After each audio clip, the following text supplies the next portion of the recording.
We are live. Welcome back. I'm your host, D Noseball. That's Chris. And today we got more NBA on the docket. We, of course, Gelo Ball Tweaker and his success. We're gonna talk about that. We got OKC and just their rise to the top of the NBA. We got another bi-weekly segment of Wemby update, and Bradley Beal being scapegoated in Phoenix. Chris, what's up with you, man? Hey man, I'm doing good because my Mavericks we blowing out, not blowing out, but we putting it on the Lakers right now as we recording this. So Absolutely ridiculous. It's 87-73. A minute 23 left in the third. I did not see that coming.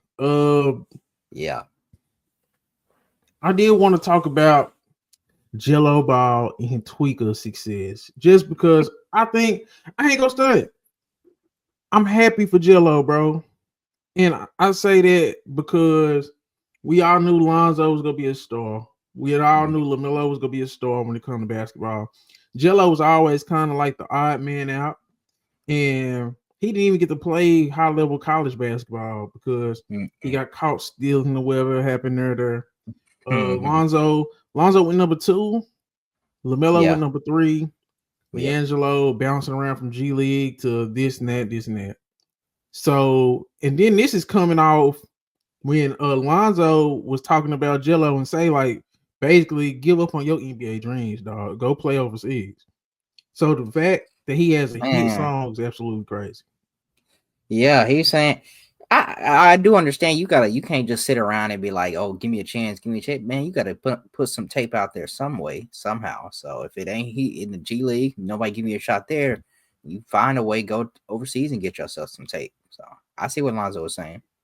You just not gonna make it in the league, bro. If you was gonna make it, you would have made it on your brother's team where he was the superstar. If you can't make it there, where can you make it, bro? Yeah, he should have made it by the Hornets right now. Now I know he has some injuries and whatever, but he should have made it by now. But at this point, nope. J.R. Smith had his brother on the team. Yeah, true. The Nash's is on the team. If you can't make it, brother's the star. I just don't know what to tell you, Chris. Lonzo gave it to him raw, gave it to him perfectly. Hey man, now you got you a hit on your hands. People was big to be on it and things like that. Well, when did you know this song had a chance to be a hit? You personally? Man, I didn't. So I seen it buzzing online or whatever, and I couldn't tell if it was people clowning it, making memes and being sarcastic with it, and then I'm also seeing people really rocking with it, and I was like, okay, boy. Then I seen NBA players warming up to it, NFL players after they win a game talking about put that Gelo on. I said, oh, he got a hit. I think you know what it is, Chris. It's kind of like we all instantly was like, bro, this sounds like some early 2000s. Everybody, it's like it was like a collective. We all felt like it was an older era, but at the same time, it wasn't that whack because we all was like, whoa. So it's like you had like a catchphrase, you had damn near a time frame where it gave you, and it was just like it wasn't just super whack, but it was kind of unique, but yet familiar, if that makes sense. So it's like it was nothing you would hear today. Hey, I've been thinking about this a little bit too much, maybe, but tweak a video, Gelo Ball. Can I give my concept pitch? Sure, let me hear it. So I was thinking, bro. I was thinking about Nelly Dilemma video. I was thinking just about the early 2000s, how people was dressing. And then I don't know if you remember, but Lonzo and Gelo had that viral little picture where they was Craig and Day from Friday. Oh yeah.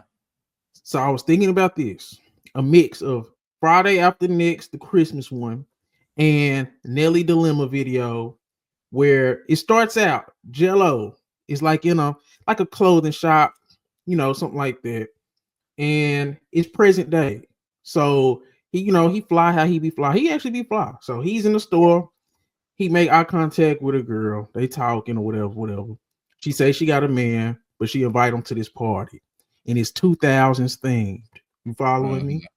So he go from wearing regular stuff, updated, to now he on his way to his party with his brothers. Possibly got on early 2000s gear throwbacks or whatever. And he gets to the party. and it's NFL players. So basically, you know how earlier it was NBA versus NFL, and they kind of had their little static. You can have your Yeah, cameos, but it's NFL players, NBA players at this party. And it's kind of like a little versus thing because you know people talking about it on me now, whatever.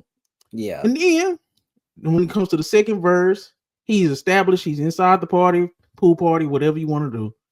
And then when he mentioned LeVar Ball, you can have a LeVar Ball cameo. He was like, "Man, yeah, they supposed to be practicing." You say, "But they look like they balling though." Like a little cameo, something like that. And then at the yeah, end of the video, he walking out with the girl like on the limo, and you know he won. You have to yeah. have it 2000 thing. What are your thoughts? Oh yeah, oh yeah. That's it, man. You might as well you the next Hype Williams with that video, with that idea. So, hey man, Joe need to get in contact with you for real because that's exactly what need to happen. He do need to make the music video. I need to put some real effort, put some time in, make it a really Yeah. big thing because it can only blow up the song even more just off the music video. It could do numbers too. So He had Boosie reaching out to him, Moneybag reaching out to him, and he's also on Rolling Loud. yeah, I I saw that. I said mean, this man got on Rolling Loud. It didn't even take him. So he could be no more for a rapper then. So and it's cool. He wasn't hooping, man. His brother um just shit on his dream in front of everybody, and then God, he bounced back with a hit song. Most people want to be rappers anyway, so this is cool for him. yeah, Um, yeah. Now let's talk about some basketball. Bradley Beal, Chris. I think he's being scapegoated in Phoenix. You know, we done talked about this. Like, of course, Devin Booker has to go off today, and Kevin Durant is stinking it up, and Bradley Beal stinking it up today. Yeah, I knew you couldn't wait to. But I think this hasn't been a Bradley Beal problem. I think he's the scapegoat. You not go come out and trade Devin Booker or nothing like that. Kevin Durant is already old in the tooth, so the only guy that can fall on the sword is Bradley Beal. But if you think about it, I think Devin Booker is the problem in Phoenix because he's actually a second guy when he's supposed to be the guy. Kevin Durant is 27 a game on good efficiency. Bradley Beal is 18 a game on good efficiency as a third guy, right there with the other third guys. Is Devin Booker who's sticking out like a sore thumb? What do you think is going on in Phoenix? Am I tripping by thinking Bradley Beal's scapegoat? No, I don't think you're tripping at all. I mean, this is what Phoenix wanted. They didn't have to get Bradley Beal. They could have had Kevin Durant, Devin Booker, and good quality role players, good quality pieces around him. They decided to go out and make their situation even more unflexible and put themselves more in cap trouble by getting Bradley Beal on a no trade clause. Don't sit up there and try to make him the scapegoat for the mistakes that you made. Now he's of course not necessarily playing like 30 point per game scoring champ Bradley Beal in Washington, but he's not going to do that when he's a third option. So, I mean, granted, he's not been the best or exactly what you expected, but as a third option, at least this season, he's been a little bit better than what he was. And so you can take exactly kind of what you were saying he was putting up so far this season. I'm not going to blame him. I've seen games when Kevin Durant's out, Devin Booker just not looking like it at all. Even And just his that's last my game thing. against Paul George in the Philadelphia 76ers, that mess was not it. I think, and that's what it is, Chris. Like nobody, I haven't heard no national media or anybody at all call out Devin Booker playing like trash without Kevin Durant. It's one thing to okay, I can understand you kind of deferring to Kevin Durant as Kevin Durant while he's out there, and it's kind of like okay, Kevin Durant has it going, or Kevin Durant is just one of the greatest scorers of all time. If he's leading the team in scoring, he's leading the team in scoring. But when your averages don't go up when there's no Kevin Durant, when you can't win a game without Kevin Durant, and you were supposed to be looking like a top 10 player, that's where I have it's time to criticize you. Devin Booker, you're supposed to be the guy in Phoenix. Nobody's pointing the finger at Devin Booker. It's Bradley Beal this, Bradley Beal that. That is Bradley Beal's stats as a third guy. 18 points per game, 4 rebounds, 3 assists, 49 from the field. 40% from the 3-point line. That's pretty good. Now, if we look at Devin Booker, Chris, let's look at Devin Booker stats because he's going off today. I get it against the Charlotte Hornets. So when y'all see this and y'all go talk about the Hornets game, I don't want to hear it. But For the season, 24 games, 7 assists, 4 rebounds, 42 from the field, 34 from 3. That's just not good enough. And then I'm gonna bring up Kevin Durant, and then we could possibly move on. But it just had to be said. Everybody's shitting on Bradley Beal. He didn't came out. You seen his interview? Yeah, I made a little clip. So, like when he came out and said what he said, it's like, yeah, the cards is his hands, and I wouldn't mind trading for Bradley Beal if he's gonna come in and be a third guy. Just I don't know. Well, I ain't gonna say. Nah, I'm lying. Bradley Beal, I wouldn't want him, but it is what it is. Yeah. Kevin Durant, 27 games, 7 rebounds, 4 assists, 52 from the field, 42 from 3. So the only person that's looking like where you like, okay, one of these is not like the others, is Devin Booker. That just doesn't look as good from a guy that's supposed to be a top 10 player. I'm just saying. Because then we do this. Let's look at this. And then let's look at RJ Barrett. Do you see these numbers? All right, DJ, come on. No, I'm just saying, look what Devin Booker is doing compared to some of these other guys. This is RJ Barrett. Yeah, but it's a little different. 24 games, 7 rebounds, 6 assists, 46 from the field, 35 from 3. How's it a little different? I'm just saying he's playing in Toronto. Come on. He's playing in Toronto. He's not seeing the types of defenses, especially when Kevin Durant's out, that Devin Booker would see. RJ has been the main guy in Toronto because Scotty Barnes has been in and out the lineup, quickly hasn't played up until now. I'm just saying, I'm just bringing up numbers for the comparison. I'm not saying he's not as good as RJ Barrett. I'm saying he's not playing as good. Yeah. I'm just saying. Yeah. So okay. We'll see. But yeah, I do agree with you in the fact that Devin Booker has to step up and he needs to be better. We can't sit up here and be like, oh, Devin Booker's a top 10 player in the league. He's a top 2-3 shooting guard, top 1, maybe, if depending on who you ask. You need to start playing like it, buddy. I'm just saying. Hey. But okay, anything else there? Because Blazers, I ain't gonna lie, they lost to Detroit the other day. But I'm loving what I'm seeing from Simons and Sharp, Denny Avdia, Toumani Camara. I like what I see from the Blazers. Yeah. I mean, people ready to get rid of Chauncey. Yeah. We can get rid of Chauncey, Chris. We can get rid of Chauncey. Okay, Big Shot ain't gonna be there. Okay. Portland, they do got, a good core of young guys in Sharp, like you said, Avdia, who I really like. They were going to him down the stretch, letting him run the offense a few games back against the Mavericks. Like they have guys and quality players, not to mention they got Klingon, not to mention, I like Toumani Camara, his energy. He usually plays almost every night. Not anchors, but he's a great defensive piece for them. They have a lot of pieces and guys that you are interested in moving forward. It's now, let's see what Chauncey can do as far as leading them to take that next step and that next jump. I think they could be a leap team. Like they on my watch list for leap team for next year. Because if you're looking at just like the tank teams, you got Utah, you got Portland, you got the Wizards. Out of those teams, I think Portland is most likely to jump in them than like Utah, Washington, teams like that. Because I think Shane Sharp and Anthony Simons can hoop. And one thing about Anthony Simons, he can score in the clutch. They done beat Milwaukee 2 years in a row now. Nobody talking about it. I'm just saying. Simons has been clutching both games. Like, he been on Dame ass. I'm sorry. Sorry for my language. But I just like those two as the scorers. And then you have a lot of defensive wings around them. You got a lot of defensive bigs and lob threat bigs around them. It's going to all come down to Scoot, what they get out of Scoot, what they get out of this next draft. But I'm just saying, keep your eyes on the Blazers. They're going to be my potential league team next year. Just want to put it out there. No, yeah, you got every reason to do that. They probably want to lose more than win right now, but they definitely are displaying the young guys that have talent in the league, and they can definitely be up there as far as a team that can make that jump next season with all the talent they're letting develop this season.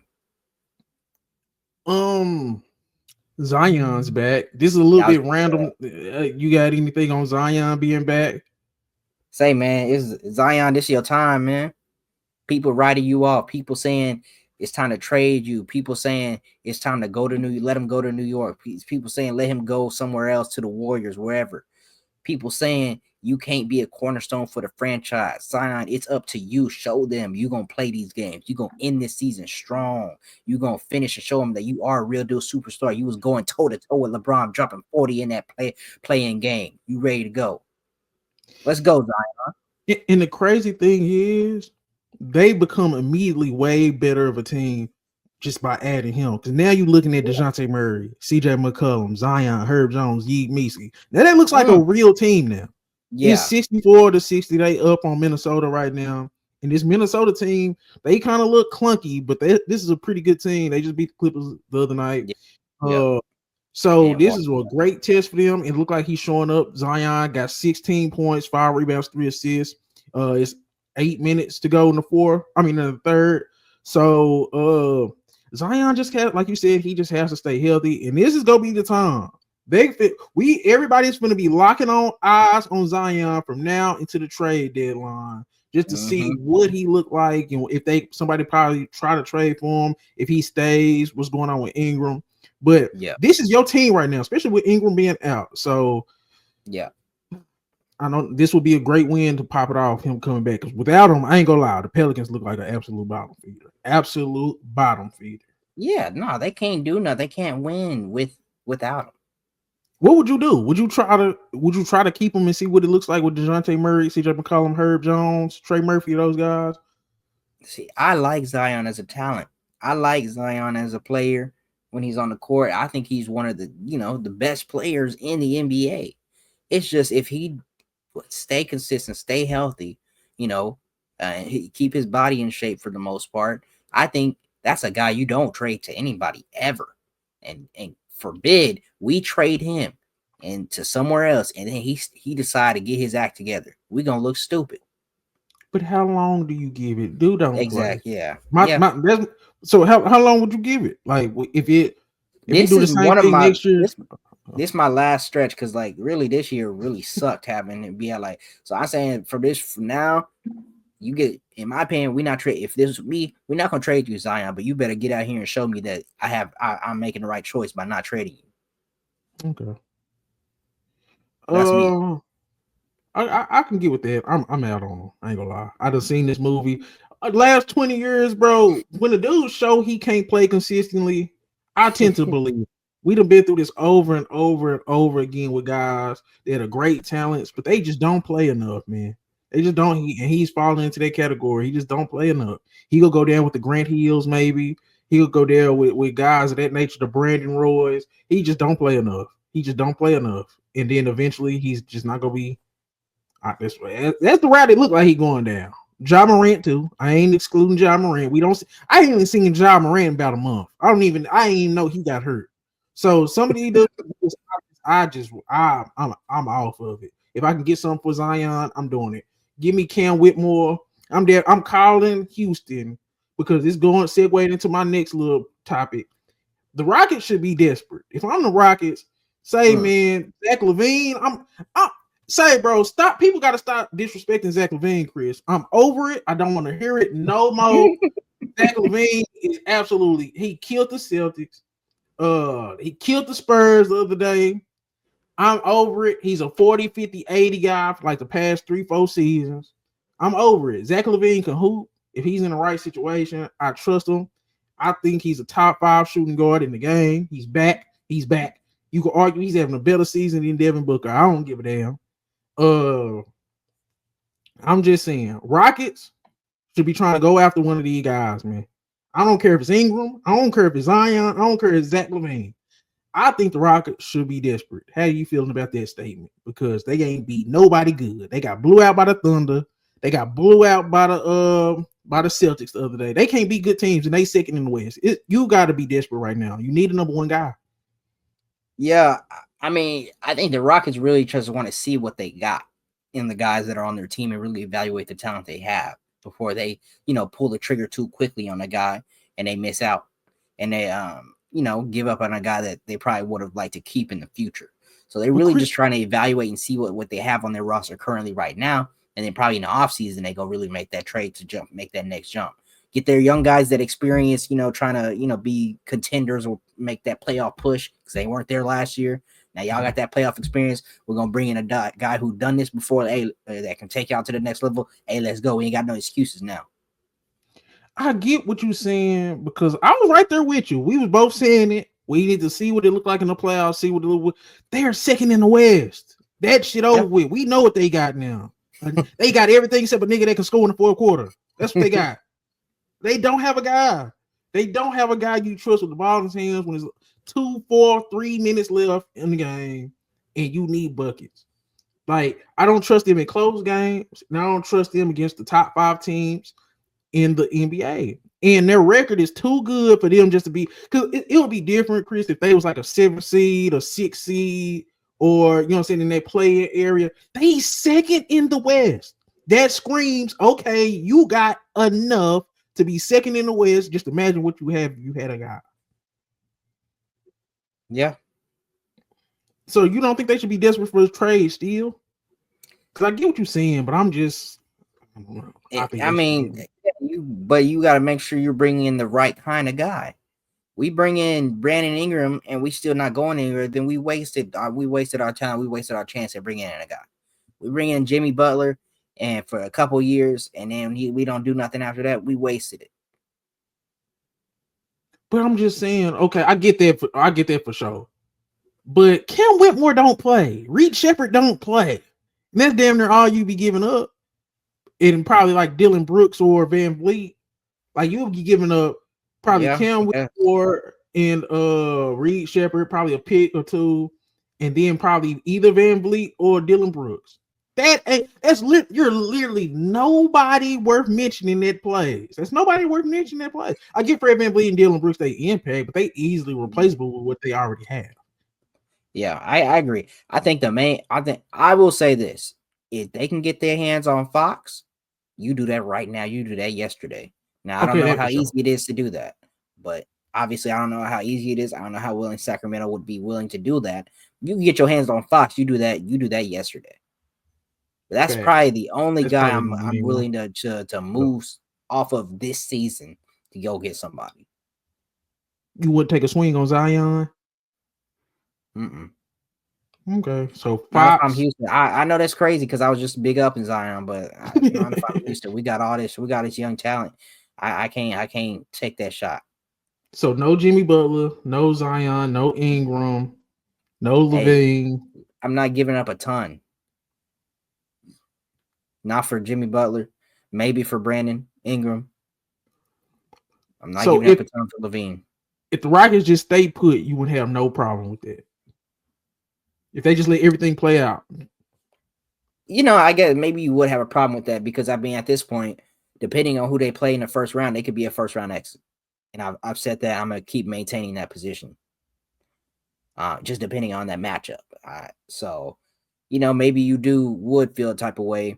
Oh, we done did all this in the regular season, and for us to go out in the first round like that, yeah, it's a waste of season. So, I get what you're saying. I just say let's do it for the right guy. I love the De'Aaron Fox trade. I damn near would throw the boat. I'll throw the boat to bring in De'Aaron Fox, even though I ain't been feeling him. I ain't feel what he did over there in Sacramento to Mike Brown, whatever. But say that would legit be a team. He can close 4 quarters, and then he still don't kill your defense because he's a quality defender. So yeah, I get that one for sure. I did want. Okay, we can move on to this part.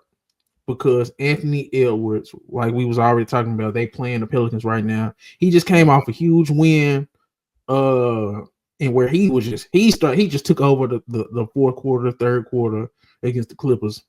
And I was only interested. I have not watched a lot of Clippers games. I ain't gonna lie. I think I watched 2 Clippers games. Most of the Clippers games I tried to get through was either they was blowing somebody out or they got blew out. Because I tried to get through the Hawks game. I watched both of the Kawhi Leonard games. So I watched that game, and Anthony Edwards got fatal flaws in his game, bro. I'm sorry, fatal flaws. I think the honeymoon phase is over with Anthony Edwards. Now people are really watching him critically because It's kind of like, yeah, your team ain't winning, dog. I don't trust nobody that scores over 50 and a team get whooped. Like that low key was a whooping that Detroit put on them. Like, don't give me no empty 50, bro. That was an empty 50. I don't care what nobody said. Like that was an ass whooping from Gate. So, and I just was thinking, I'm like, so what is it? He came out, he had them little statements. I don't know. You heard the statements, right? Where he talking about like, I don't want to be no passer. I'm trying to score the ball. His natural feel for the game. Let me know how you feel about it. I feel like his natural feel for the game is in question. And I feel like his playmaking for a superstar is below average.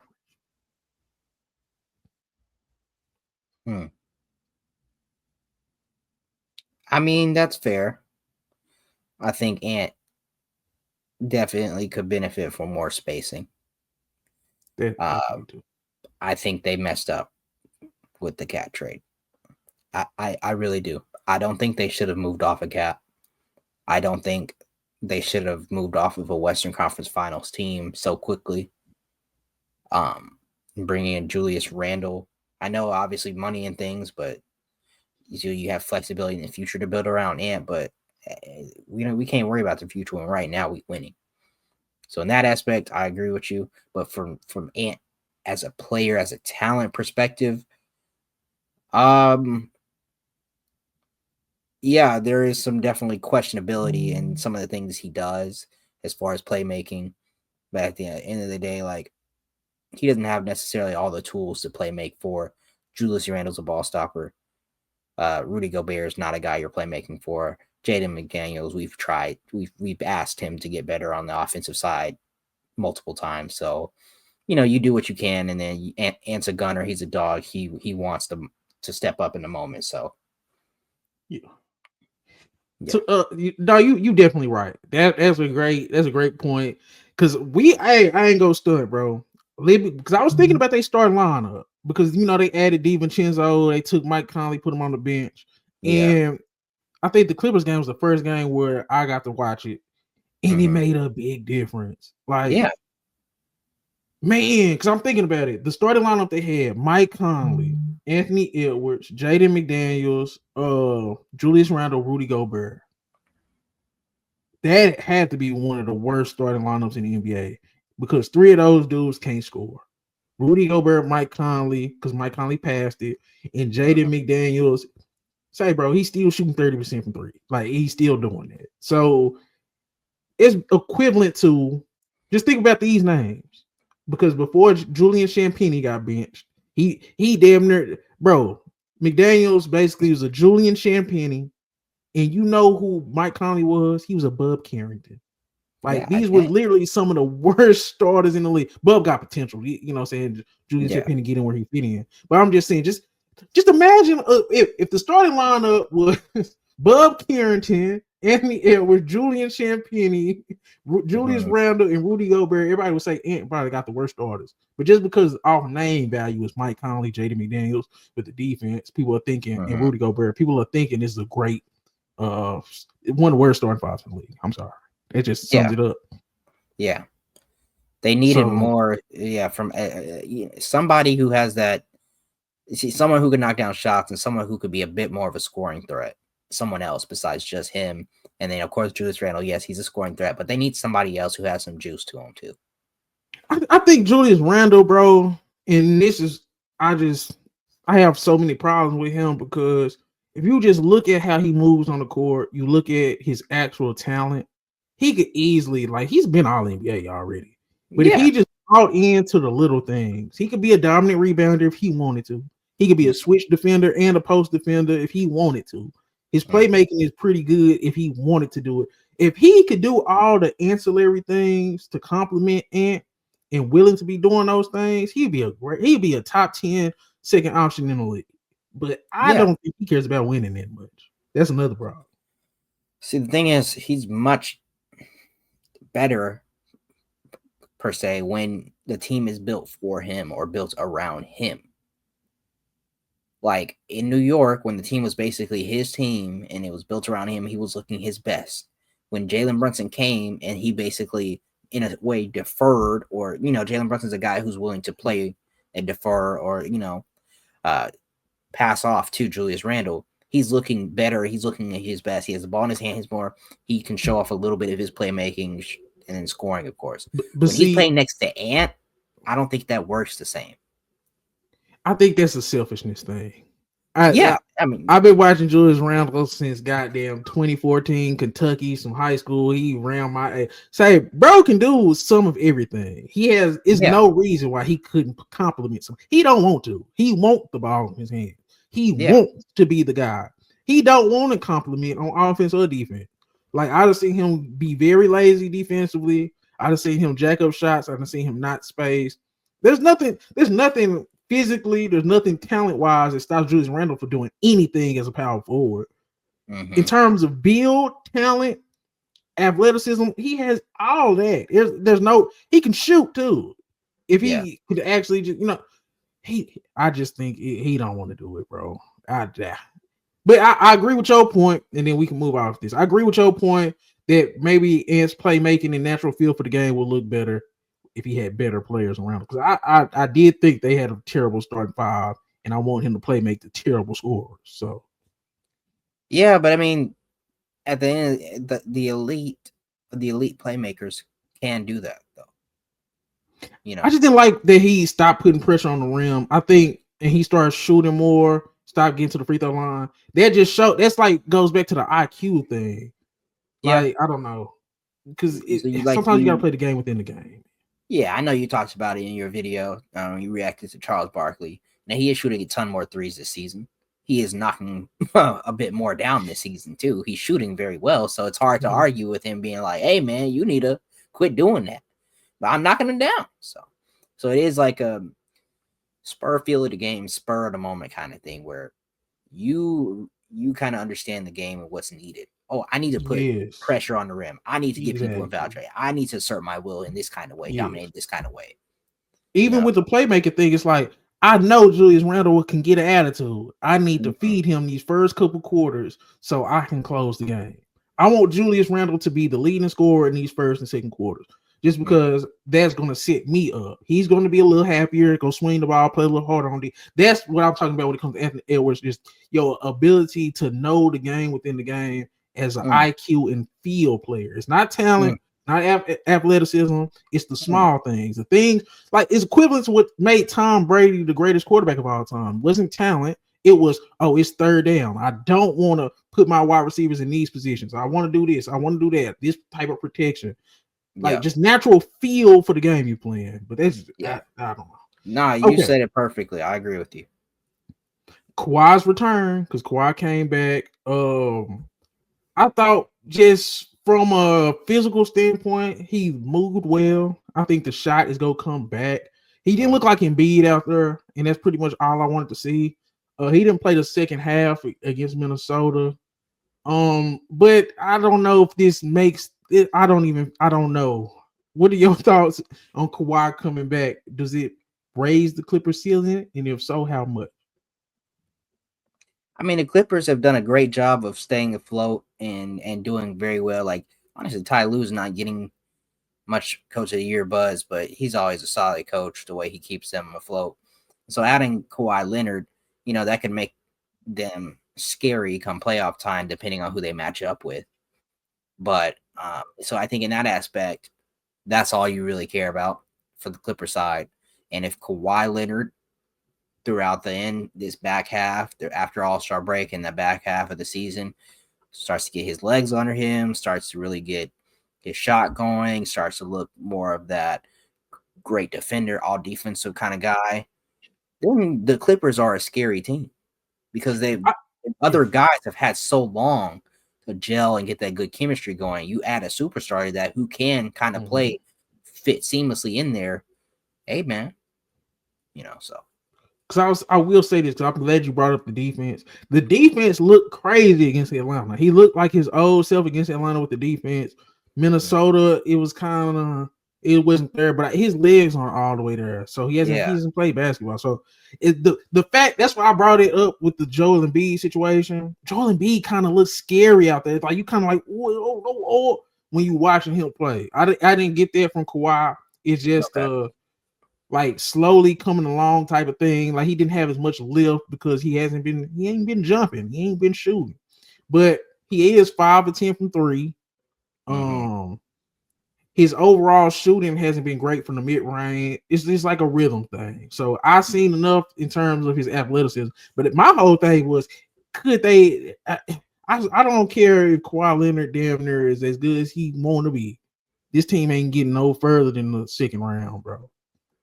It's like I think that's what I kind of need to see. It's like I don't care if Kawhi Leonard was superstar Kawhi Leonard. This team just ain't good enough. They wouldn't beat OKC if Kawhi Leonard was 2018, 2019 Kawhi. The pieces around him just aren't good enough. Norman Powell is like the second guy in terms of scoring. Like James Harden, the playmaking is there, but the scoring for James Harden ain't. You saying Norman Powell like that's a bad thing when he's been playing great so far this season. That shit ain't beating OKC. That's all. That's like the standard, and I wouldn't trust them against like a team like the Mavericks or the Grizzlies. Damn, the Lakers. So another shooting guard having the season equivalent to a Devin Booker. Real quick, Norman Powell. Let me just real quick. Norman Powell. Look at this: 24 game, 3 rebounds, 2 assists, 48 from the field, 44 from 3. Bro, you gotta make a little post. Yeah, I'm going to do this. Look at this. 24-7. The assist is pretty good. 24-7-4, but that is just you need way more from Devin Booker. I'm sorry. But we can get into our topics. This is probably the biggest topic of the day. OKC Thunder. And I say this is a big topic because OKC, they beat the Knicks, the Celtics. They got Cleveland coming up. We'll get to that preview a little bit later in this topic. But just your initial reaction to the season that OKC is having, just knowing based on everything we know now, how are you feeling about OKC? OKC has had a phenomenal season so far. I mean, they're doing this without you could call him your second or third best player, your most important defensive player in Chet Holmgren. They've just looked dominant. They've looked dominant in just about every game they've played, whether it be against, the top teams supposed to be in the East, top teams in the West. The only thing they really dropped was that in-season tournament, but that doesn't go on their record or whatever. So OKC has looked like a team defensively. We ain't seen nothing like this, really. Where we got guys that can fly around, switch, really put that pressure on you. Most people don't have a defender like, Lou Dort, who's really physical and stuff. But OKC has him, Case and Wallace, Shea when he get in his bag. They have great defenders, J-Dub, like great guys, wing defenders that can keep up with just about anybody in the league. So it makes them really easy to switch, fly around. And then, of course, they got their rim protector now in Hartenstein. Like this team, they look dominant. And it looks like they're a juggernaut for real. Did the Knicks and Celtics game, did that change how you feel about OKC? Them beating those two teams? Because me personally, those two teams specifically was perfect for their style. Because honestly, people know Cat for the Knicks, but that's kind of a small team. Jalen Brunson about 6 feet, Josh Hart about 6'4", Mikal Bridges about 6'6", OG's a 6'8" power forward. That's a smaller team, so they like that fits into the style against OKC. Celtics, they're a more perimeter oriented team. Yeah, you got Porzingis, but they're a perimeter oriented team. So I feel like those two teams specifically fell into OKC's wheelhouse. Unlike like teams like Cleveland, who's they got coming up, and a team like the Bucks, who's a bigger team. So I did just want to throw that out there because I know people are kind of overreacting to the Knicks Celtics, but those were kind of teams that we kind of feel like they can compete with just because similar in size. Okay, that is fair. That's a good point. I mean, we've seen, like we said, them against some of the bigger teams. Bucks, they lost. We got Cleveland coming up, and then we've been going back to the playoffs. I know this is a while back, but They lost to the Mavericks because the Mavericks were a big physical team, beat them over the top. Now, I know back then they didn't have Hartenstein, but these problems still could be a problem depending on how it's played out. So, I mean, and even right now, they don't have Chet. And I was just finna say, they just got Jay Will back. Yeah, it can, depend on how it's going, but we're going to see. Like, especially the Cleveland game will tell you a lot. But regardless, they don't look like a team that's slowing down this year. They think I feel like this is a team that went through, we figured out how to really contend. We went through the playoff thing. Hey, it's time to win now. It feels like that's kind of that mode they're in right now. Just the fact that both of those games were close and they pulled them out, I did like that. Especially they were down to the Knicks, they were down to the Celtics. Yeah, they figured out a way to come back and win. So I feel your point on when Chet comes back, and now you have Chet, Jay Will, and Hartenstein, so that potential weakness could potentially be a strength. So yeah, and okay. SGA MVP race, Chris. Legit? Oh yeah. I think it's legit, and I think I think he should get it. I think that's just me. I really don't. I don't see why he shouldn't get it. He ain't close to Jokic and Giannis. He ain't close. It's no offense, bro. Like, if he got it, I wouldn't be mad. But just a simple fact, because it's like, what is he doing that the others ain't? Leading his team to victory, carrying them to victory, averaging about 30 points a game. He's out Chet. He's out Chet, who was his second best player, depending on who you ask. He legit has a case, but it's like, okay, maybe I'm just thinking like he clearly not the best player in the NBA, and it's a gap between Jokic and him, and it's a gap between Giannis and him. To me, just me. But season, okay, I just can't put him over. Jokic be going crazy, bro. Like, I just can't put him over Jokic for sure. Jokic is, bro. In terms of MVP? Where's that? Okay, let me look at the standings real quick. Because it is the top 4. Don't make me get Luka Doncic had an MVP season last year, but we didn't want to give it to him because his team wasn't winning enough. So now it's all about winning, right? It's all about winning. Who won MVP last year? Who won MVP last year? Jokic won MVP. See, they're just not gonna give it to him because he don't want it too much. They gonna give it to Shea most likely, but Shea is not playing better than Jokic. I can see why he would get it over Jokic, but we got to keep it real. He's not really playing better than Giannis. He's not really playing better than Jokic. We seen what Giannis did to him. Let's not even do that. Let's just keep it above, because we all know he's better than Tatum. We all know he's better than Jalen Brunson. No offense to those guys. Love him, but we know he should win those matchups. Even if he kills Cleveland, we know he's way better than Donovan Mitchell. Let's just keep it above. But hey, man, you got to start having some of these MVP games against the Giannis's, against the Jokic's, against the Lukas. Those 3 guys. I need some dominant performances, some key moments against them for just to put them over the top. I get it. I wouldn't mind if he's 1B, but to honestly say he's 1A over Jokic just because of the team success and he's the guy on the team that's been no. Now, if you just tired of voting for Jokic and you don't think Jokic should rack up all these MVPs, if you think Giannis' team just isn't good enough right now, but let's not act like him as an individual is outplaying Jokic and Giannis. He's not. We both been watching enough basketball to know SGA is just not playing better than him. He's at or around their level, but not really. I'm sorry. I love SGA, bro, but Jokic and Giannis is different. Okay, let's look at it. I could be tripping. No, I don't think you're tripping. I don't think you're tripping, but yes, Jokic is on another level.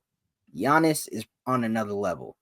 Shea, he's been really good this season. That's all I'm gonna say. He's been in big moments. He's came up big in that second half of that Boston game. The way he came up and had really pushed through to help them win.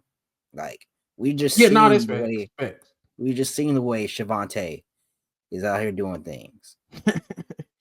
31, 6 and 6, 52 from the field, 36 from three, around 90 from the free throw line. SGA, I ain't gonna lie. That's like I said, if he gets it, I'm not gonna be mad, but we gonna know what it is if he win it. His team's the best team, he's the best player on the best team, and Jokic is probably just won too much, and Giannis' team isn't good enough. Let's look at Giannis real quick. Yeah, oh Lord. Giannis is 32, 12, and 6. That's ridiculous. 60% from the field. All right. Let's look at Jokic. Oh, Chris, we have to stop these things, man. Jokic, 32, 13, and 10. 55 from the field. 47 from three. We got to stop it. Chris, we got to stop. We have to stop. You don't think we have to stop? It's close, but it's like, it's a little disingenuous. That's all I'm saying. He definitely has an MVP case. He wins it. Like I said, I won't be upset. But to actually say he's playing better than Jokic and Giannis would be crazy. That's all I'm saying. So where do you have Shea in terms of best players in the league right now? Right now, I would have to put him third. Have to. And then I have to. I've demoted Luka. I've upgraded SGA and Tatum. Luka easily can get back up there, but he just has to do it. Now you didn't got hurt. You had a poor start. Yeah, buddy, you failed. So right now I got Jokic, Giannis, and then it's a little bit of a dip. SGA, Tatum, and then Luka. So okay, he's in that. So SGA, Tatum, Luka are all in a class together, and then you got Giannis and Jokic above them. Yes. Like, and it's those a three is fight. Those three is fighting for three at any given moment. You know what I'm saying? Okay. Yeah. So. Okay. I'm not mad at it. I'm not mad at. I was going to ask you about the Luka demotion because I do. If I'm ranking unbiasedly, yes, I would have Luka down there, but I'm not gonna rank him biased. I still gonna have Luka ahead of him regardless, because that's just me. But yeah, I agree with you.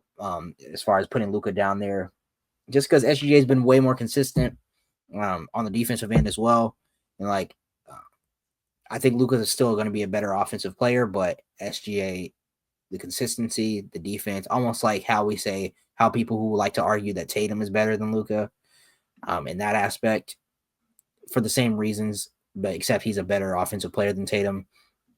I think right now he has the case to be over Luka. So, I wanted to get to J-Dub in his regression as a shooter. Now, we done had our talks. I went to bat for J-Dub all last year over Chet. I think after came to the light, Chet is better than J-Dub. Or they're on even playing field. It's no longer, it's a trio instead of a duo in Chet. All the things I was saying that was kind of disrespectful towards Chet last season, I apologize. J-Dub just isn't ready. And this is not no knock on J-Dub. I still think he's a great player, good two-way player. He has little to no flaws in his game. But the regression as a shooter, because let me pull it up. The regression as a shooter kind of is being alarming because he was missing some free throws. He's missing jumpers like short. Like it looked like it's real regression as a shooter. So he's at 21 a game, 6 rebounds, 5 assists as a second option. I expected that to be way better. The three-pointer went down from a career high, not career high, but a career average of 38% on this been 3 years now too. To 35%. The free throw percentages is going down. This is basically just kind of telling me that with higher usage, numbers go down across the board, and you don't never like to see that as a guy you think is going to be the guy or to be the perfect Robin. So I'm a little worried about J-Dub, even though J-Dub had an amazing second half against the Knicks. He just wasn't hitting shots, but he was getting to the free throw line. He was getting to the rim, things of that nature. J-Dub's regression as a shooter, J-Dub without Chet, has this been alarming to you? Yeah, I really think the main thing is that against quote unquote higher tiers of talent. Sometimes we don't see the best version of J-Dub. Going back to the playoffs, didn't have his best playoff series against the Mavericks. He didn't have his best game against Boston. I know that's a one-off game, but like when these things happen repeatedly, it gives people no choice but to kind of look into it. And then putting that on top of having a down shooting year, he doesn't look like the same kind of like playmaker that he used to be. Yeah, it's not. It's a little bit alarming, but I also think it's just growing pains. I still think he's a great number 2 option to Shea, or number 2, number 3, whatever you want when Chet gets back. Like regardless, that trio is still going to be one of the top trios in the league going forward in the future. So, in that regard, he doesn't necessarily have to be like the most dominant too, but you could definitely say like when people were saying, "Oh, J-Dub could be a 1 for sure on another team." I don't know about being it for sure anymore. Like it used to be, yeah, for sure he could be a number 1 on another team. I don't know. He could be a good piece on another team for sure, but maybe not a number 1. Hey, he was so like if Boston wouldn't have jacked up all them threes in the second half, they would have kept playing the paint, if they would have kept doing what they're doing with the second chance points, the rebounds. We would have been looking at people would have been killing J-Dub. 10 points against the Celtics. He absolutely looked terrible. I was trying to compare him to Jaylen Brown, but if they didn't squeak out that game, bad, it would have been bad. Look at the last 5 games, then but 14 against Memphis, 14 against Minnesota, 18 against the Clippers, 20 against the Knicks, 10 against Boston. As the second guy, that's just not good enough. It's just not good enough, bro. And it's them games would have went the other way if it wasn't for SGA doing what he was doing. And if it wasn't for the guys I'm gonna get to next, Aaron Wiggins, the Case and Wallaces, if they wasn't stepping up, J-Dub would have been getting a lot more criticism. But they just been winning. So I'm monitoring that. I low key was saying he was better than Jaylen Brown last year. I feel crazy.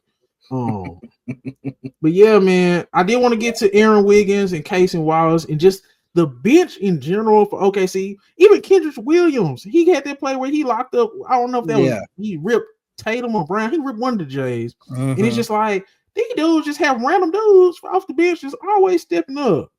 Like, how much credit do you give to the bench for OKC, or just what sticks out from their bench? Man, what sticks out is the bench are all great defenders, but what I like from Aaron Wiggins is that he can get buckets and the quickness too. He's a great shooter, but he can also attack and get to the rim at times where he would like to as well.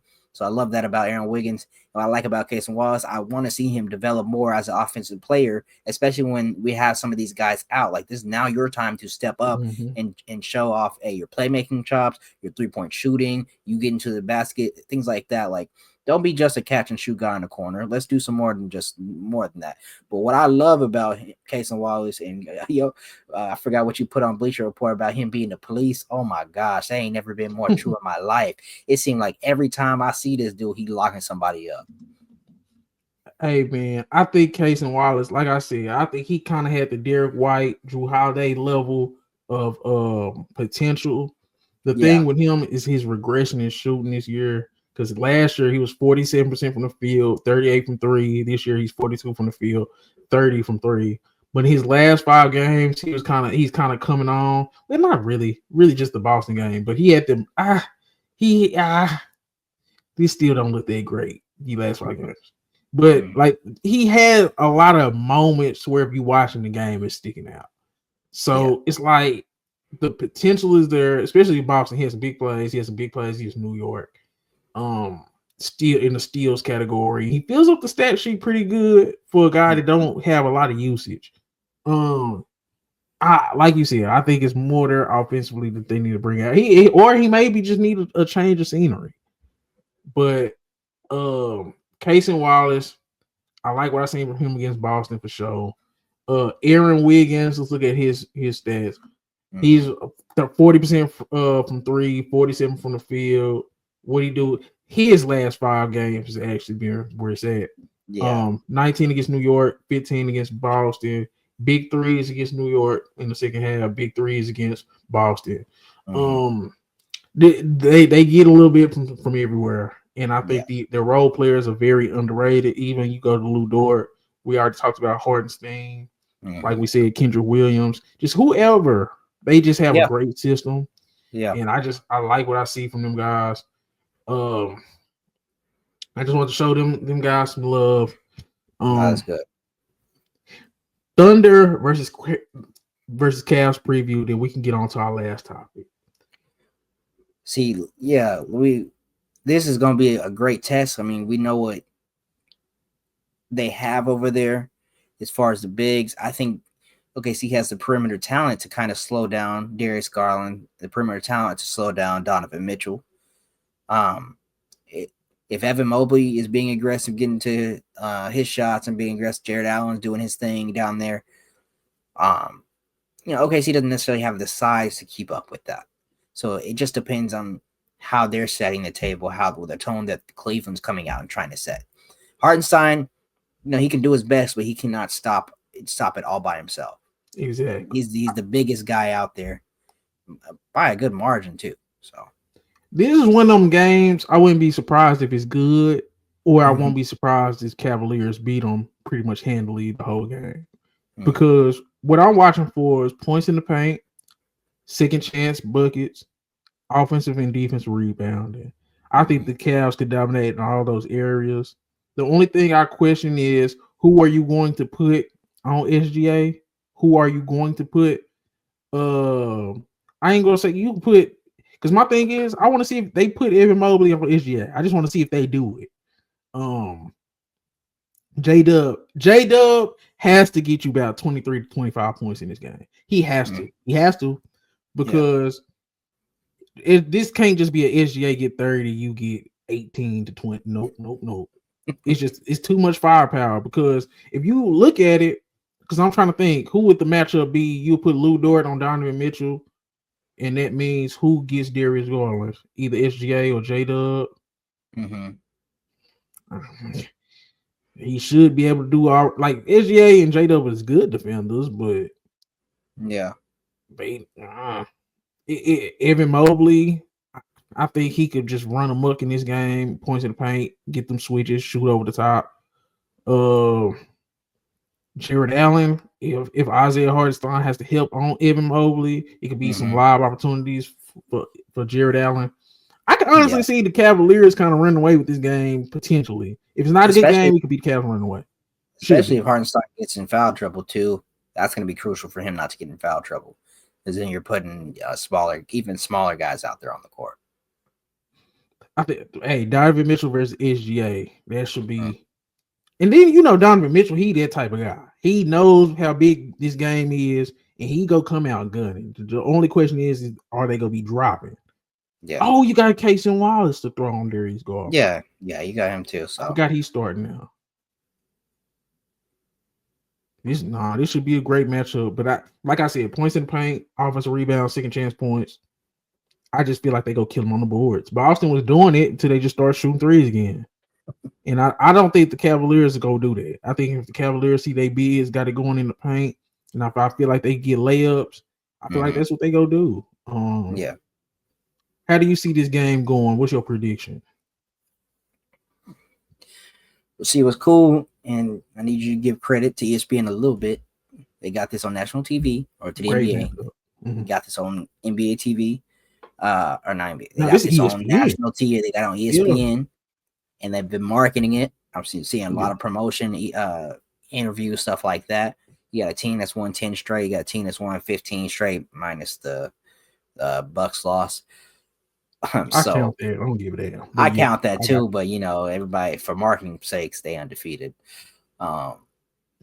It's a good matchup. It's supposed to be a good game. I do think it'll come down to the wire. That's my opinion. I think SGA will have a big night scoring wise, but I think the Cavs bigs will have a good night scoring wise. So it'll come down to the last minute. I think OKC will pull it out, and it'll be another stamp on SGA's MVP resume. Hey, if that happens, I would definitely start favoring him in the MVP race, because I feel like this could be what happened with the Bucks, but a little bit worse, because they got more scoring on the perimeter and they got scoring on inside. I think this is a terrible matchup for OKC. So if they pull this out, I give them all the credit in the world. In the complete opposite for the Cavs. The Cavs have lost to the Celtics. The Cavs, well, they beat the Bucks twice, but they were close games. But the Cavs, they need this more than OKC, in my opinion. I think the Cavs need this as a statement win. We just seen OKC beat the Celtics. We just seen them beat the Knicks. We pretty much all know that they waiting on Caruso. They waiting on Chet. So they got a built-in excuse. There's no excuse for the Cavs. The Cavs are bigger.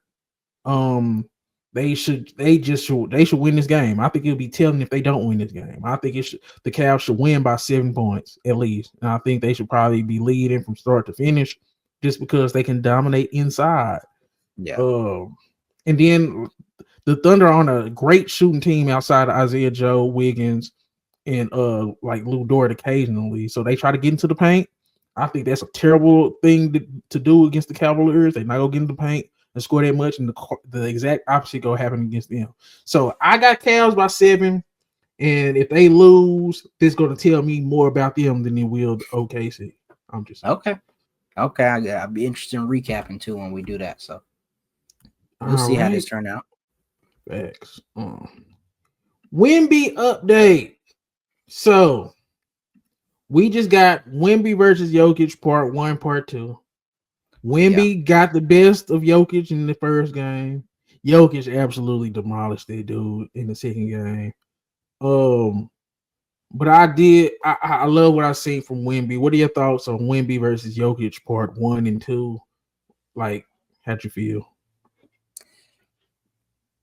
So it felt like, we're seeing it was a treat, honestly, as a basketball fan, to see two of the best premier bigs going at it like that.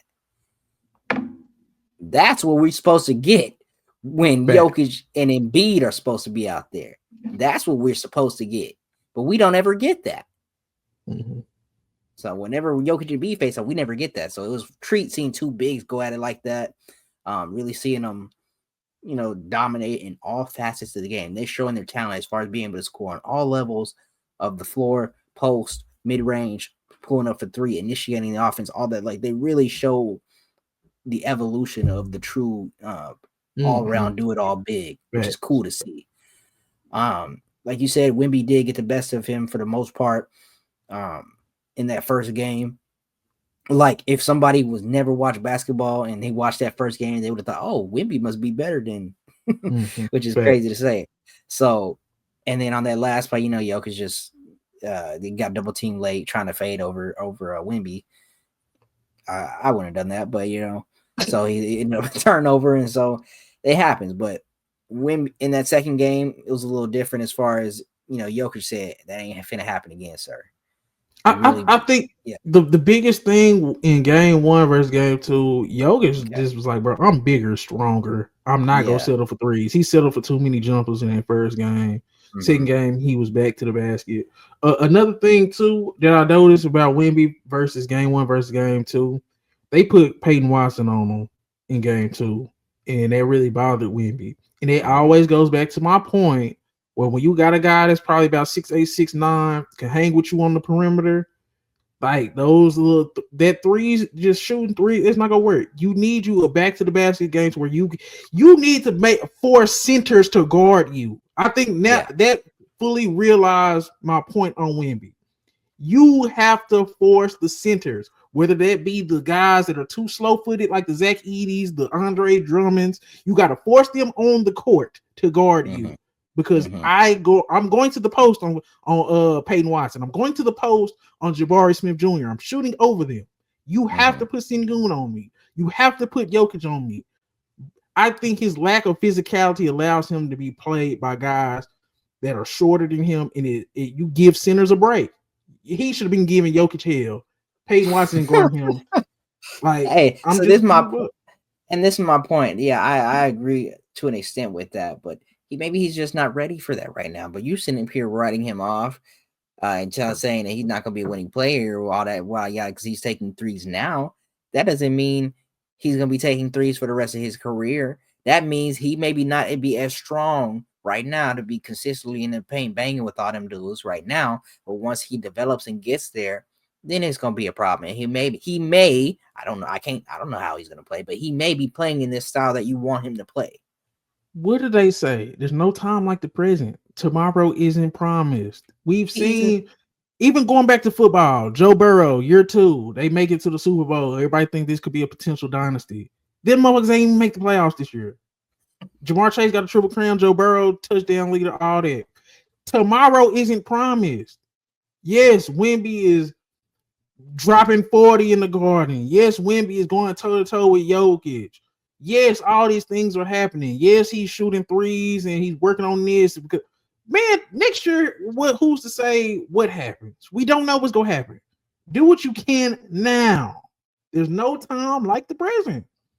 Just to say, I'm going to throw this season away shooting threes because I need to work on that for the next 4. What? What are we doing here, man? I don't think that's throwing away the season, dude. That's my point. They still are. They're not out. You act like they're just out of it, and they're at the bottom of the standings. And they're not doing no winning. They're doing better than people want to expect. Well, I don't know honestly where you had them, but at this point, in terms of his talent, this nigga should be a top 5 player in the league, bro. Yes, I'm a Wemby hater. I'm a Wemby hater. He's 7'6" and he can move how he can move, man. You can't put a hook shot together to where you taking Peyton Watson to the post and literally just shooting over him. He's going to be all NBA first team. Say, man, I guess this is my thing. I'm not, when I talk about these guys, that's why when I talk about Westbrook, I talk about him how I talk about him. That's why when I talk about Harden, I talk about how I talk about him. I'm not comparing him to no scrubs. When I think about Wemby, I'm not thinking about nobody but the elite of the league, the Shaqs, the Kareems, the Hakeems. In year 2? That's who. Yes. I'm sorry. It is what it is. They say he's the greatest prospect ever, right? So why would I compare him to regular guys? Yes, I'm comparing him to the Duncans. I'm comparing him to those guys. From the gate, they were all dominant because of why. They had stuff you can go to that you couldn't stop. Even in year 1, even in year 2. Shaq, he's not dominating.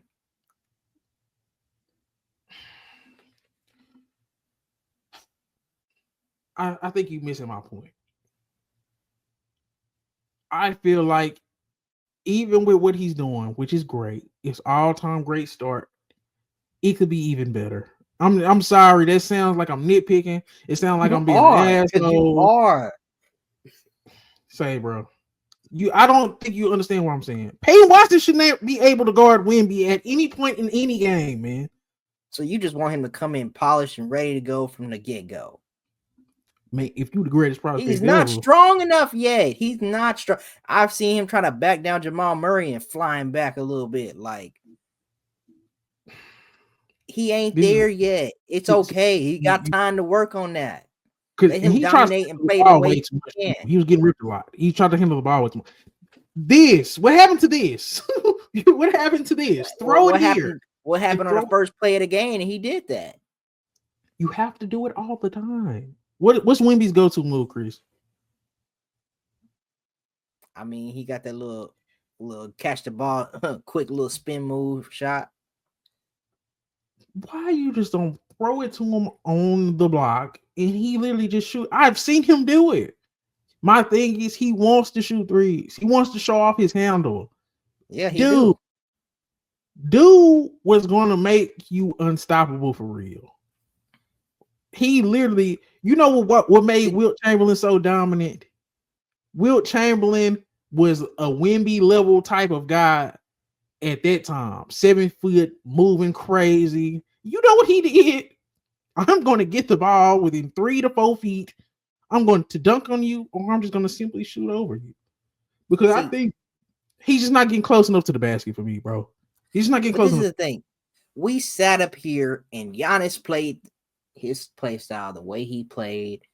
Everybody, Giannis needs to be taking 1,000 threes a day in the offseason. He needs to change his play style. Westbrook needs to take 1,000 threes a day in the offseason. He needs to change his play style. Whenever we have a guy who who wants to expand his game, do other things, that's instead of doing the same thing like Giannis is able to do, which is get to the basket and score or whatever, and sometimes use that mid range.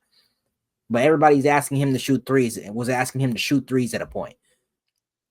Wemby is already taking the threes and he's doing well at that. Why don't we continue letting him do what he's already pretty good at right now, while he also has the height advantage and he'll continue working and getting better at that, obviously.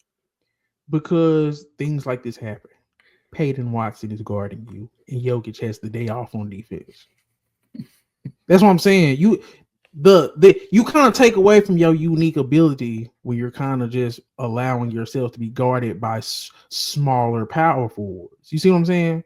The fact that you can be Wemby at 7'6", 7'5", or however tall he is, and the fact that you can be guarded by guys that are smaller is damn near unacceptable, bro. The fact that you're taking 11 threes a game is damn near unacceptable, because the thing about basketball is when you force the other team to play how you want them to play, 9 times out of 10 you're going to win the game.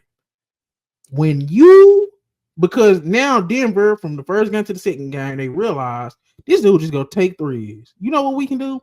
Jokic, you can go just sag off, play the passing lanes or whatever. Peyton Watson can guard you. Can guard him. Jokic was guarding him more in the first game than the second game. Yes. Cool. It was cool. It's not cool. Because my thing is, a flaw is a flaw. It's situational. Whether you in year 2, year 1, year 4, year 8. That flaw, 11 threes per game allows him to guard by guys. On that second game, he took 4 threes at the end of the game, which wasn't, the best idea, best shots. I'm not finna kill him for taking a bunch of threes, but I'll kill him for taking those threes in that situation. Why are you taking 4 threes at the end of the game when you can have your back to the basket and help us get a more stable shot? That's a little different. But you talking about him his play style in general. I think you're wrong on that. 6 threes. Kevin Durant getting the post. Save 5 threes off your damn three. Kevin Durant getting the post because he's 6'11". You know the difference between Kevin Durant and Wemby. One is a top 4 shooter of all time. The other one just can shoot. That's the difference. Bro. Kevin Durant. And I can even say that with Jokic. Jokic, how many threes did Jokic take? We just were saying what Jokic was doing. Nikola Jokic, he's shooting 47% from 3. Everybody knows he's a great shooter. But you know how many threes he's taking a game? 5. And he's leading the league in 3-point percentage right now. You know that? Yeah, that's cool. That's good for Jokic. Victor Wembanyama is shooting 35% from 3. Do you know how many he's taking a game? That's good. I don't know what. I just don't understand. When you're taking 10 and you hit 35%, I mean, is it really good or is it okay?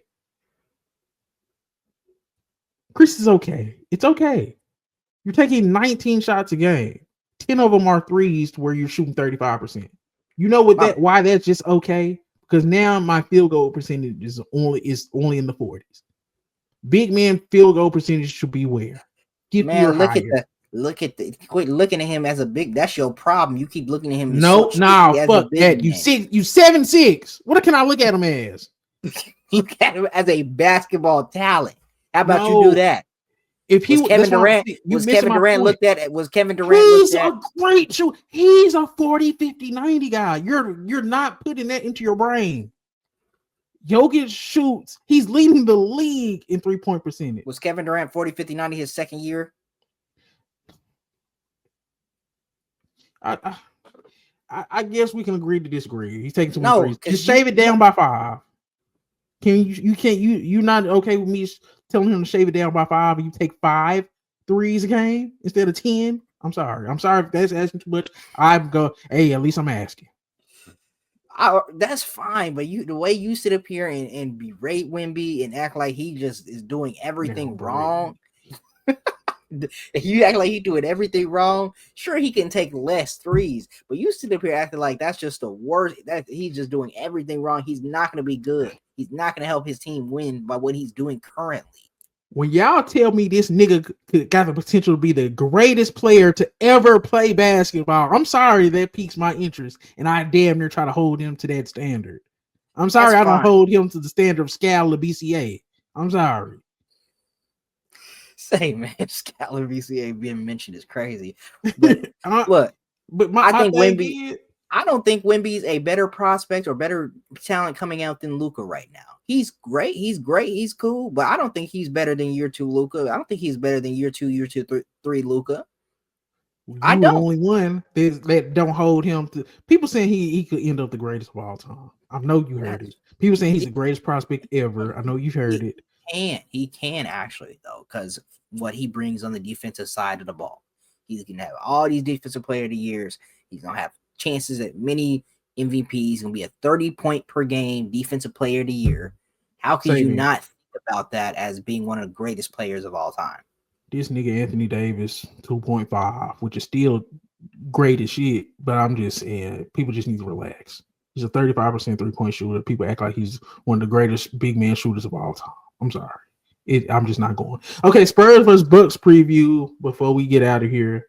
This is probably my favorite ESPN slate of games. You got Thunder Cavs, then you got Spurs versus Bucks, and it's a winnable game for the Spurs just because the Bucks you just never know. So yeah, I think Giannis versus Wemby, it's gonna be a complete different matchup than Wemby versus Jokic. Giannis is, I think they're gonna put Giannis on Wemby a lot. I mean, that's what they should do. That's what they should do. Because, see, the thing is, you can actually just say, Giannis, shut him down. And you don't got to worry about nothing else. All that, switching and whatever, like, or like, you know, if he out there on the perimeter, Giannis, you can hang out there on the perimeter with him. You in the post, Giannis, you can hang out in the post with him. So as long as you have Giannis on him, he's able to get past screens, all that, and he's doing fine. I think he has a chance to really show why. Hey, you think you a defensive player of the year, but I've been one true form winning one. So I think I'm more excited for this because, like you said, hey, they gonna be asked to guard each other. Because on the flip side of that, Wemby, hey, you gotta go guard this dude, bro. You have to. Yeah. Like, who you gonna put on him? Sohan? Even if you do put Sohan on him, Wemby's gonna be at the rim because Giannis going to the rim regardless if Wemby there. I don't care if Shaq there, Kareem, Duncan, he going to the rim. So they go be this gonna be a great matchup, bro. Just because of that. I agree. No, I agree. I think, like you said, the Bucks are just a little shaky at times. It really depends on what Dame is giving you. And then how the role players are stepping up, who's hitting threes for the Bucks. They obviously are supposed to be the better team. But the way they play up and down at times, they got a little hangover from that that NBA Cup championship. You know, it wouldn't surprise me if the Spurs won, but I'm probably still rocking with the Bucks. I want to see what Giannis does trying to score in the paint. I think that's probably going to be the biggest thing because I think you can't ask for a better duo to guard them than Sohan and Victor Wembanyama at the rim. I think that's as good a chance you go have. So yeah. I'm interested to see how Giannis scores. Dame, I think Dame is gonna be the X factor, and I think Vassell let me down on the Christmas game. I thought he was gonna absolutely explode. Vassell is due. Vassell is due. We all know the Bucks cannot stop 3-point shooters or a guard. So I think those two guards are gonna be the X factor on top of Wemby versus Giannis. I'm not gonna lie. I'm leaning. Who's at home? Let me check. See who's gonna be at home. Because unfortunately, I think the Bucks. I get it. They 18 and 16, so they can be beat. They're in Milwaukee, so I'll go with the Bucks at home. But I think this gonna be another down to the wire game. I think Wemby should have about 30. I think Chris Paul might even have a decent game. I think Giannis, I don't think Giannis cracks 30 points. I'm going out on a limb and saying because this is damn near you can pencil him in for 30. I don't think Giannis gets to 30. I think he will. I think he will. So I think Sohan and Wembyama. If I don't even know who's that little light skinned dude for the Spurs they coach, like Mitch something. I don't know, but I can't think of his name right now. If he's smart, Sohan and Wemby need to be shadowing Giannis the whole game. Every time Giannis check in, show Sohan and Wemby. Every time Giannis is out, show Sohan and Wemby. I think it should be that type of game because the only way they win is if that happens because they not as talented. Nobody, I don't think they have Castle, Gordon, Dave. Like who's the point of attack defenders with the Spurs because Dame should cook Chris Paul in the worst way. Champagne, maybe. Yeah, he cooking them dudes. So the only chance they have is stopping Giannis. I think Dame could explode and Giannis possibly have a bad game if Spurs win. But I think the Bucks get it. Okay. So we both picked the Bucks.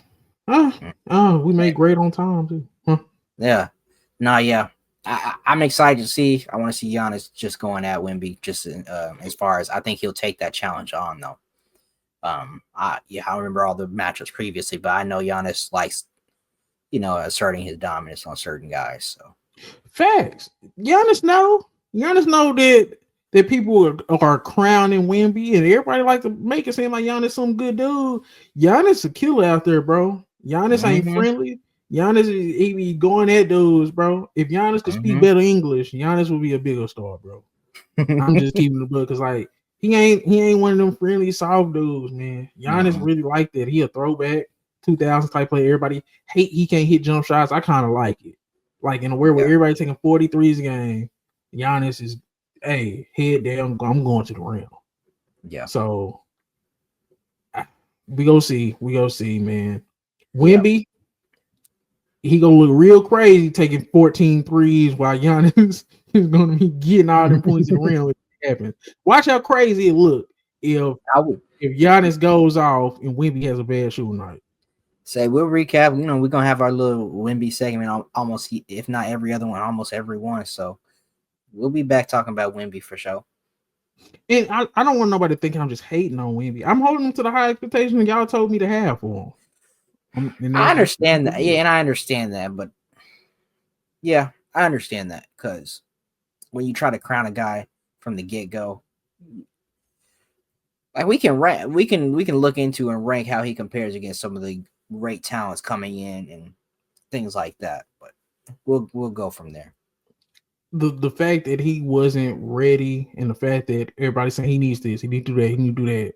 And it's like, man, how many great franchise changing prospects from day one got to, I get to learn this year. I get to learn that next year. Like, we don't do that. Come on, man. Hey, LeBron had to learn how to shoot threes. Man, and we was on LeBron was damn near giving us triple doubles from the gate, and we like, this nigga can't shoot. Yeah.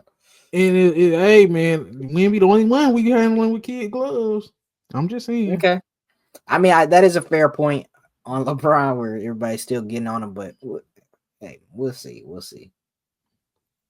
But you got anything else? I think this was a great episode, straight to the point. Yeah. Real quick, let me shout out my boy Westbrook because I thought you threw a little slug in there at him. So I'm gonna throw a bit of praise to him. My boy been going off. Westbrook, you know what you're doing. You should be a starter with them going forward. They winning with you in the lineup. They winning with you when you play a significant amount of minutes. You got that great 2-man going with Jokic. Keep doing your thing. You my shout out player of the week, man. I would like to apologize. That's a great point. Westbrook has been amazing for them in their starting lineup. Him, MPJ, I feel like they've stepped up as best possible with Jamal Murray being as mid as you can be as a second option. I think Mark Porter Jr. has borderline been a top 3, top 5 third option in the league this year. He really has. I think he called upon him to do that. Yeah. So yeah, and it's not just strictly shooting. Yeah. He was on MPJ about him. He said, you need to step up. Not that he's listening to you or whatever, but, you know, he did step up. So. Yeah. 20 a game is a third option. That's commendable. Yeah. 50 from the field, over 40 from three. If he was shooting 70-something from free throw, that's crazy. But he damn near is having a 40, 50, 90 type of year outside of the free throw percentage. I think MPJ is being amazing. I think Russell Westbrook, the energy is just contagious. He's on the court. The energy is contagious. You not having a lethargic game with Westbrook on the court. So I think that energy, the fast pace he brings, 2-man game with Jokic, I think he has been amazing. So I would like to apologize, Westbrook. It's working out way better than I thought it would. And it's on Jamal Murray why they aren't even better. So yeah, but they'll get there. But I'll be interested to see how they go. Man, we get into that point of the season where we trade deadline, all-star, then we playoff push, and then, man, it's going to start getting good. So I'm excited for going forward how we keep doing this. Yep. But this has been another NBA segment from Diddy Knows Ball and Chris. Yeah. And until next time, we are gone. Found some shit I love to do, so I can look comfortable. Searching for a peace of mind, need that when it's time to rhyme. Perfect in every line, any chance I get, and I know it takes time, but I will never quit.